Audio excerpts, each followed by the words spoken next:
سلام بر همه شما عزیزان، امیدواریم همه شما خوب هستید. ما امروز درس سوم را میخوانیم. درس سوم ما امروز در لهیب آفتاب، یعنی سخت گرمی میں، سورج کی تپش میں آفتاب سخت میتابید، سورج اپنی گرمی برسا رہا تھا. شدت گرما طاقت انسان را می گرفت، گرمی کی وجہ سے انسان کی طاقت بکھر رہی تھی. و نفس او را می برید اور اس کا سانس اکھڑ رہا تھا. امام صادق علیہ السلام در حالی که جامعه زبری بر تن داشت و بیلی در دست ارک ریزا مشغول کار بود. امام صادق علیہ السلام جب کہ ان کے بدن پر زبری والا جو لباس ہے، موٹا لباس ہے، وہ پہنا ہوا تھا، تن کیے ہوئے تھا، بیلچے کو اپنے ہاتھ میں لے کر گرمی کی شدت سے جو چہرے پر عرق تھا، پسینہ تھا، اسی سے آپ کام کرنے میں مشغول تھے. در این حال بود که یکی از یارانش بر او گذشت اور اسی حالت میں تھے کہ مولا کے کوئی صحابی اس طرف آیا و امام را در آن تعب و رنج مشاہدہ نمود. امام علیہ السلام کو اس تعبناک اور اس طرح مشغول دیکھ کر اور اس طرح مولا کے چہرے پر جو پسینہ بہہ رہا تھا اور مشغول کار دیکھ کر وہ دیکھا، وہ بخود گفت، اس نے اپنے آپ سے کہا، شاید علت این کہ امام این چنین زحمت می کشد و رنج می برد، شاید اس کی علت یہ ہو کہ امام اس لیے یہ سب کام کر رہے ہیں، اس وجہ سے یہ محنت کر رہے ہیں، اس وجہ سے یہ مشقت کر رہے ہیں. این است که شخص دیگری نبوده و او ناچار دست به کار شده است. مولا اس وجہ سے کر رہے ہیں کہ کوئی اور ہے ہی نہیں کہ جو یہ کام انجام دے. مولا اس وجہ سے کام کر رہے ہیں کہ کوئی اور شخص نہیں ہے کہ جو ان کا کام کرے. وہ ناچار ہو کر بالآخر انہیں اپنے ہاتھ سے بیلچہ انہیں چلانا پڑا. امام کو یہ شخص دیکھ کر یہ ذہن میں تصور کرتا ہے. بنابراین جلو آمد، سلام کرد و گفت، اس وجہ سے وہ مولا کے قریب آیا، سلام کیا اور کہنے لگا، بیل را بمن بدہی تمانین کار انجام دہم. کہنے لگا کہ مولا، یہ جو آپ نے بیلچہ اٹھائے رکھا ہے یہ مجھے دے دیں تاکہ میں آپ کے کام کو انجام دوں. امام سرش را بلند کرد، لختی سکوت نمود و بعد از سلام تشکر به او فرمود. امام صادق علیہ السلام نے اپنا سر اٹھایا اور تھوڑا سے خاموشی کے بعد امام نے سلام کا جواب دیا، اس کا شکریہ بھی ادا کیا اور فرمایا، من دوست دارم که انسان برای تحصیل روزی به رنج و تعب در افتاد و لهیب آفتاب سوزان را بچشد. امام علیہ السلام نے فرمایا، مجھے اچھا لگتا ہے کہ انسان رزق و روزی کے لیے محنت و مشقت کرے اور یہ سورج کی تپش اور گرمی کو چکھے. کلمه هموطنی که به تازه بر کسی گذشتن، یعنی عبور کردن، یعنی رد شدن کے معنی میں اسمع ہے. بے رنج و تعب در افتادن، یعنی سختی سے زندگی گزارنا. چشیدن چکھنا کے معنی میں ہے. تحصیل روزی یعنی به دست آوردن رزق و روزی حاصل کرنا. رنج بردن، زحمت، تلاش، کوشش کرنا. زبر یعنی خشن یعنی موٹا اور کھردرا جسے کہتے ہیں ہم. طاقت کو اردو فارسی میں طاقت بولتے ہیں. عرق ریزاں یعنی پسینہ در حال عرق ریختن یعنی پسینہ سے شرابور. لختی یعنی تھوڑا سا اندر کی کمی، تھوڑا سا لہجہ. لہیب گرمی شعلہ کے معنی میں استعمال ہو رہا ہے. نفس او را می برید یعنی تھک جانا کے معنی میں استعمال ہو رہا ہے. وے کا مطلب ہے او. نکته های شماره 1. به این جمله توجه کنید، آفتاب سخت میتابید. کلمه سخت در این جمله به معنی با شدت و شدید است.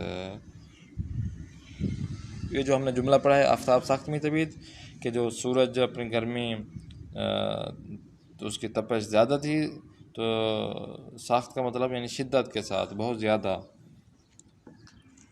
اما در جمله کار به جای سختی کشیده شده، یعنی جو کام بہت سخت ان کے لیے ہو گیا تھا. کلمہ سخت به معنی مشکل، پیچیدہ، دشوار آمده. کلمہ سخت به معنی دیگر ہم نیز دارد، یعنی یہ جو سخت ہے اور بھی جملوں میں استعمال ہو، جیسا کہ محکم، بادوام، استوار، یہ سارے ایک ہی سخت سے ہیں، لیکن ان کے معنی جو ہے نا وہ مختلف ہیں.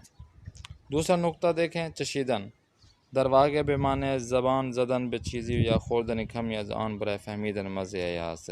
چشیدن کا ایک دوسرا معنی یہ ہے کہ چکھنا کے معنی میں استعمال ہو رہا ہے، کہ وہ چیز کھاتے ہیں تو کچھ چیز چکھتے ہیں،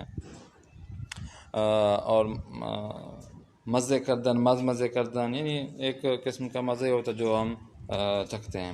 اما کہ گاہی بے معنی مجازی استفادہ میں، کبھی کبھی یہ ہوتا ہے کہ اصلی معنی استعمال نہیں ہوتا بلکہ مجازی استعمال ہوتا ہے، جیسے کہ لہیب آفتاب سوزان و بچش، کہ بھئی آپ سورج کی گرمی کو چکھو.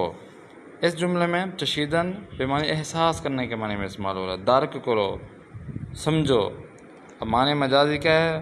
معنی یا سے کلمہ یا عبارتی در غیر معنی اصلی آن بکار برده شود، کہ ایسا معنی ہے مجازی کا کہ جو اس کے مجازی معنی میں استعمال ہو، اصلی اس کلمہ کے استعمال نہ ہوا ہو، غیر معنی اصلی ہو. ٹھیک ہوگا. بسیاری از کلمے میتواند معنی مجازی داشته باشند. بہت سارے کلمے ہیں، بہت سارے الفاظ ہیں جو معنی مجازی بھی ان کا ہوتا ہے.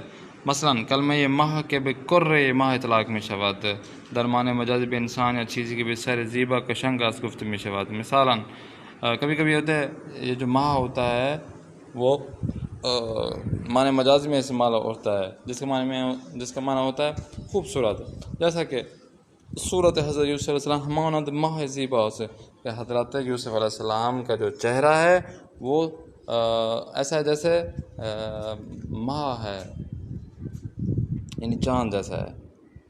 و بیشتر میدانیم عرض شکار ہر کاری کے خدمت به مردم باشد و برای پیش رفتن امور مردم انجام شود از نظر اسلام ارزشمند است. ہر وہ کام جو لوگوں کی خدمت کے لیے انجام دیا جائے اور اس لوگوں کے امور کے لیے، کاموں کے لیے ہمیں پیش رفت ہونی چاہیے اور کرنی چاہیے، ہم انجام دیتے ہیں، اسلام کے نظر میں وہ بہت ہی اچھا ہے، ارزش مند ہے. واب کسانی کے آن خدمات اور انجامی دہند، اور وہ افراد جو ان کاموں کو انجام دیتے ہیں، احترام گذاشتے می شود، ان کو محترم ہم جانتے ہیں، شمار کرتے ہیں. ما نیز باید به این افراد ارج و احترام بگذاریم، ہمیں بھی ان افراد کے بہت زیادہ محترم جاننا چاہیے، احترام کرنا چاہیے. سیرے و روش معصومین علیہ السلام و تشویق آنها برای کسب و کار در زندگی برای ما الگو و سرمشق می باشد، کہ ائمہ علیہ السلام کی یہ جو روش تھی، یہ جو سیرت تھی، کہ جو محنت و مشقت کر کے اپنی زندگی میں محنت و مشقت کر کے کماتے تھے، لوگوں کو کھلاتے تھے، اپنے رشتہ داروں کو، اپنے اہل و عیال کو کھلاتے تھے. یہ جو کام تھا ائمہ علیہ السلام اس کو کیا کرتے، تشویق کرتے تھے، کہتے تھے کہ ماشاءاللہ بہت آپ نے اچھا کام کیا، ایسا کرنا چاہیے. ائمہ علیہ السلام اس کی ترویج کرتے تھے. بے این داستان توجہ کریں، اس داستان کو سے آپ توجہ کریں کہ کتنا یہ الگو ہے ہمارے لیے. کہ حسن بن علی بن ابی حمزہ از پدرش نقل میکند، حسن بن علی بن ابی حمزہ اپنے والد گرامی سے نقل فرماتے ہیں، ان سے نقل کرتے ہیں. ان سے مروی ہے کہ عروض امام کاظم علیہ السلام را دیدم که در زمین کشاورزی خود آن چنان به بیل زنی و آماده کردن زمین برای کاشتن سرگرم بود. کہ وہ نقل کرتے ہیں کہ ایک مرتبہ ایک دن امام کاظم علیہ السلام کو میں نے دیکھا کہ زراعت کی زمین میں، کشاورزی کی زمین میں وہ اس طرح بیلچا مار رہے تھے اور زمین کو آمادہ کر رہے تھے زراعت کے لیے، کاشتن کے لیے، اتنا سرگرم تھے کہ غر کے عرق شده بود کہ وہ پسینہ پسینہ ہو رہے تھے. جلو رفتم و گفتم، میں آگے گیا اور کہنے لگا قربانت کردم، میں قربان ہو جاؤں. مردان و کار کران کجا هستند که به جای شما کار کنند، میں قربان ہو جاؤں آپ پر مولا. آپ کے جو اصحاب ہیں، آپ کے ساتھ جو کام کرنے والے ہیں، جو آپ کے نوکر ہیں، وہ کہاں گئے ہیں کہ آپ کی جگہ وہ کام انجام دیں؟ حضرت فرمود، امام موسیٰ کاظم علیہ السلام نے فرمایا آی علی، کسانی که از من و پدرم بہتر بودن در زمین با دست خود کار میکردن، وہ افراد بھی جو میرے ماں باپ سے، میرے بزرگان سے بہتر تھے، وہ زمین کو بھی اپنے ہاتھوں سے استعمال کرتے اور کام کرتے زمین میں. عرض کردم، میں نے عرض کیا منظور شما چه کسانی است؟ میں نے پوچھا کہ مولا وہ کون سے لوگ ہیں، آپ کا مطلب کیا ہے؟ تو حضرت فرمود، مولا فرماتے ہیں رسول خدا امیر المومنین و همه پدران با دست خود کار و کشاورزی می نمودند. رسول یعنی حضرت موسیٰ کاظم علیہ السلام نے فرمایا جو میرے پدر بزرگ ہیں، جو میرے دادا ہیں، رسول خدا مولا امیر المومنین اور ہمارے جو بزرگان تھے، وہ اپنے ہاتھوں سے ہی زمین کی کشاورزی زراعت کے لیے استعمال کرتے تھے. بعد آخر کلام خود فرمودن، اور آخر میں فرمایا کار و زراعت از کارهای پیامبران، رسولان، اوصیا و مردان صالح است، کہ آپ نے آخر میں فرمایا یہ جو کام ہے، یہ جو زراعت کا کام ہے اور دوسرے جو کام ہیں، یہ ائمہ علیہ السلام، پیامبروں، رسولوں اور اوصیاء و اچھے کام جو افراد ہوتے ہیں ان کا یہ کام ہے. مردان صالح بھی یہ کام انجام دیتے ہیں. یہ کام تو پیامبروں کا ہے، یہ کام تو رسولوں اور ان کے اوصیاء کا ہے. امید کرتے ہیں کلاس آپ کو پسند آ رہی ہوگی. اپنے میزبان قاری محمد آصف اصفہانی کو دیں اجازت. خدا نگہدار شما باشد.